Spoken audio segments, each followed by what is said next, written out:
Right now, I have a menu here which I would like for us to move consistently through, stepwise. And for the first step, I would want us to look at how to run a Gemma 4 model on our computer. For this case, we'll have to download Ollama, and then we'll download the model that we'll be using. But not just Gemma 4, I would like us to also download the embeddings Gemma model, which we'll be using to create vector embeddings of our documents. So let's get started. All right, the first step is to head over to our browser and search for Ollama. Open that up, and you can either use the command line interface, or you download, I think I already have it, you download the executable. And here I'm assuming you're running on Mac. If you're not running on Mac, you can just choose your operating system from here and do the download as well. Once downloaded, all you can do is run it. So I'll double click on that and install. And then I'll open it up. So Ollama, open.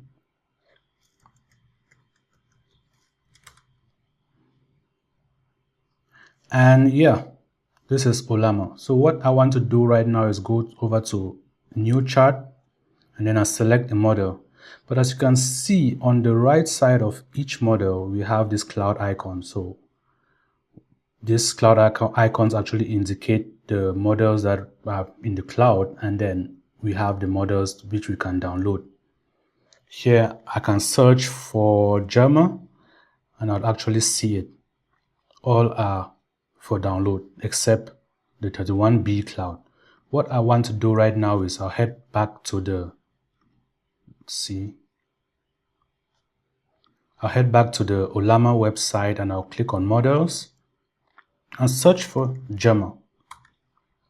So I'll have Gemma 4, and I'll click on that. And here I can install Gemma from the CLI, or Gemma 4 from the CLI. I want to install these two sizes, E2B and E4B rather.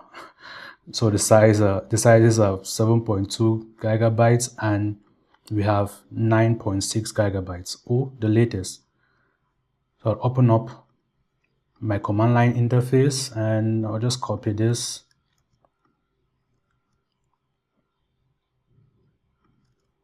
Just the latest, that's what I need. I'll click enter, and then I'll have to wait for it to download. The reason why I chose to install both of these models, the Gemma 4 E2B and the Gemma 4 E4B, is because of the capacity of my computer. Right now I'm running on an M5 with a RAM of 24 gigabytes. And I've also run these same models on an M1 with a RAM of 8 gigabytes, and it has run really well. These models have been optimized to run on edge devices, like devices with low memory, like mobile phones and laptops like this. If I had a high-end device, maybe 64 gigabytes, 128 gigabytes, and then I would have gone for the 31B.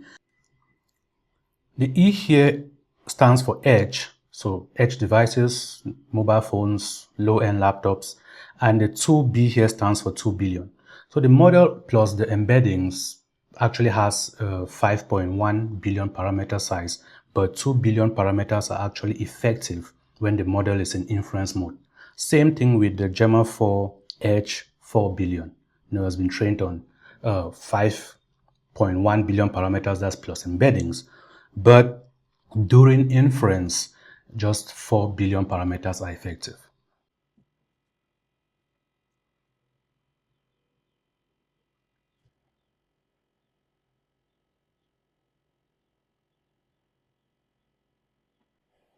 Okay, it has successfully downloaded the Gemma 4 model.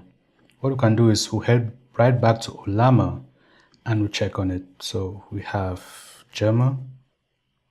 And you can see here that it has no download icon at the side of it. So if I choose that and I'll type a prompt like, what is Ollama? And you see it has thinking, so it's thinking about the question I just asked, and after that it will generate the response.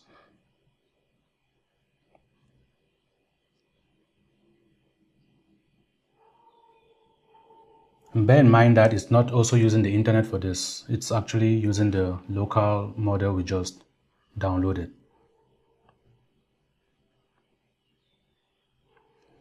All right, so this is the response to that question.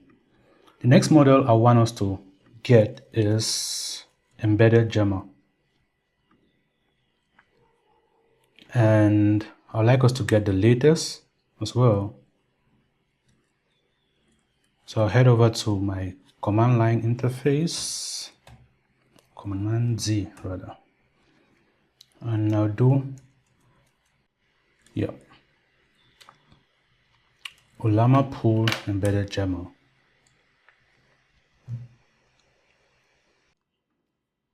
And the embedded Gemma model has finished downloading. If we can head back to Ollama and go to the models and search for embedded Gemma, we see that we have it.